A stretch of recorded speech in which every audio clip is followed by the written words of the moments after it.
the Street Sweeper Social Club. All that and more coming up. Welcome to Democracy Now!, democracynow.org, the War and Peace Report. I'm Juan Gonzalez. At least 10 people have been killed in a U.S. airstrike in Pakistan's North Waziristan. It was at least the 10th U.S. attack in the tribal region this month. The Indian-controlled region of Kashmir is seeing its worst violence since pro-independence protests erupted 3 months ago. On Monday, Indian police killed 18 people after thousands took to the streets in defiance of a curfew. The protests appear to have been sparked in part by anger over the aborted plan to burn the Quran in the United States. Over 100 people were also wounded in the clashes. The Indian government has canceled all commercial flights into Kashmir and has widened the curfew to new areas. The Obama administration has reportedly finalized a $60 billion deal to sell advanced military aircraft to Saudi Arabia. It would be the largest ever single-arms deal in U.S. history. State Department spokesperson P.J. Crowley declined to confirm the plans until the White House submits the deal for congressional approval. There's a process involved in this, which includes congressional notification, so I'll reserve comment at this point. Suffice it to say that at the core of our policy is making sure that there is stability in the region. Under the agreement, Saudi Arabia could buy or upgrade over 150 F-15 fighters and purchase nearly 200 new helicopters. Senate Republicans are gearing up for a clash over President Obama's plan to end the Bush-era tax cut for the wealthiest Americans. Last week, Obama unveiled a plan to extend tax cuts only for households earning less than $250,000 a year. On Monday, Senate Republican leader Mitch McConnell unveiled a measure that would continue all the tax cuts indefinitely. The move comes one day after House Republican leader John Boehner said he would vote for Obama's plan if he had no other choice. Obama's plan is also facing opposition from several members of the Senate Democratic caucus. On Monday, independent Senator Joseph Lieberman of Connecticut said he opposes ending the tax cut, saying the more money we leave in private hands, the quicker our economic recovery will be. The primary season wraps up today with votes in 7 states as well as the District of Columbia. Incumbents facing strong challenges include Democratic Congressmember Charles Rangel of New York and Washington, D.C. Mayor Adrian Fenty. 7 incumbent members of Congress have been defeated in primary votes so far this year. The Imam behind the proposed Islamic Cultural Center in Lower Manhattan has suggested he's open to delaying construction or even relocating the project altogether. Speaking to the Council on Foreign Relations, Faisal Abdul Rauf said all options are being considered. We are exploring all options as we speak right now, and we are working through what will be a solution, God willing, that will resolve this crisis, diffuse it, and not create any of the unforeseen or untoward circumstances that we do not want to see happen. U.S. brokered talks between Israel and the Palestinian Authority are resuming today in the Egyptian resort town of Sharm el-Sheikh.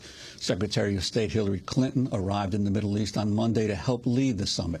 Israel has refused to extend its partial freeze on West Bank settlement construction, despite Palestinian vows to pull out from the talks if building resumes. The Israeli military, meanwhile, is facing new allegations around the sexual abuse of jailed Palestinian children. In an interview with CNN, an unidentified Palestinian youth said a group of Israeli soldiers had tried to sodomize him with an object while he was in custody. I was handcuffed and holding on to the chair with my hands. They tried to insert a plastic stick inside me. They tried to sodomize me with it. I fell forward and tried to move away. He claims a dozen officers were laughing at him, only stopping when their boss walked in. He says they did not manage to insert the stick. Earlier this year, the group Defense for Children International said it had gathered affidavits from 14 Palestinian children claiming Israeli soldiers had either sexually abused them or threatened sexual abuse. The alleged victims were between the ages of 13 to 16. Defense for Children International has submitted their testimony to the UN Special Rapporteur on torture. The Obama administration is again asking Arab states to withdraw a measure calling on Israel to join the Nuclear Non-Proliferation Treaty. The proposal would build on the non-binding measure approved at an assembly meeting of the International Atomic Energy Agency last year. Israel is the only nation in the Middle East with nuclear weapons, but the country has never officially acknowledged its program. By shunning the 40-year-old Non-Proliferation Treaty, Israel has not had to renounce atomic arms or allow inspectors to probe its nuclear sites. On Monday, the U.S. ambassador to the IAEA, Glenn Davis, defended Israel's rejection of the Non-Proliferation Treaty. Israel, remember, was an original member of the IAEA. They've always been in compliance with their obligations to the agency. So I think the challenge, the problem that's posed by the arguments that are being made by the Arab side is that they're trying to expand the IAEA's mandate in a way that would take it beyond its core functions. Issues of whether or not a sovereign state has chosen to associate itself with a treaty is outside the scope of the IAEA. Davies also went on to criticize Iran in light of a recent IAEA report accusing Iran of hindering nuclear inspections.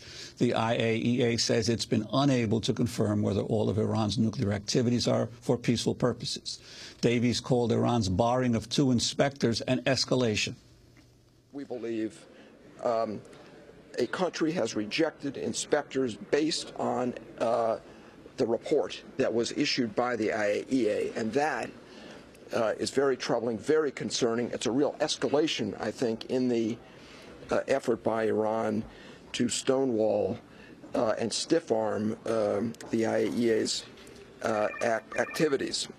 In other Iran news, the Obama administration has announced it won't pay the bail to secure the release of Sarah Shourd from an Iranian prison. Shourd is one of 3 American hikers who have been jailed in Iran since July 2009. Iran said it would allow Shourd's release on health grounds on $500,000 bail. On Monday, the State Department said it won't pay, citing U.S. policy not to fund prisoner bail. Cuba has unveiled what's being described as its most sweeping economic reforms since President Raul Castro took the helm in 2006. On Monday, the Cuban government said it would lay off at least 500,000 state workers by early next year while easing restrictions on private businesses to help them find new jobs. A new survey shows a large number of government scientists and inspectors believe corporate interests are undermining food safety in the United States. According to the Union of Concerned Scientists, 1 in 4 respondents said pressure from the food industry had forced the withdrawal or modification of policies intended to protect consumers during the past year. More than 38% of respondents agreed with the statement that, quote, public health has been harmed by agency practices that defer to business interests. And 31% said the presence of former food industry insiders among the top echelons of the U.S. Food and Drug Administration and the Agriculture Department has skewed the decision-making process. And newly discovered records show that one of the most prominent photographers of the civil rights era, Ernest Withers, was also a paid informant for the FBI. According to the Commercial Appeal of Memphis, Withers worked closely with the FBI to monitor civil rights activists during the 1960s. Withers is said to have provided photographs, background information, and scheduling details to 2 agents in the FBI's Memphis spying office. Withers photographed Dr. Martin Luther King at several marches and was the only photographer to cover the entire trial of those accused in the murder of the black teenager Emmett Till. In January 2007, months before his death, Amy Goodman interviewed Ernest Withers at his Memphis studio. Withers talked about one of his most famous pictures, a mass of striking sanitation workers holding signs reading, "I am a man," at what would turn out to be the last march led by Dr. King. The last march of Martin King, they were lined up there at Pontotoc and Hernando outside of Cleveland Temple Church, and they were there with all those "I'm a man" signs. And it was traumatic and historic and what it was, but I didn't know it was ending up to be as, you know, as popular, but it was the last march of Martin King. Withers' alleged involvement was revealed because the FBI forgot to redact his name in declassified records detailing his collaboration. And those are some of the headlines. This is Democracy Now!, democracynow.org, the War and Peace Report. I'm Juan Gonzalez. Amy Goodman and the Democracy Now! Crew are headed to Bonn, Germany for the 30th anniversary of the Right Livelihood Awards. They will be broadcasting from Germany for the rest of the week, then from London on Monday. If you have story ideas, you can email us at stories@democracynow.org.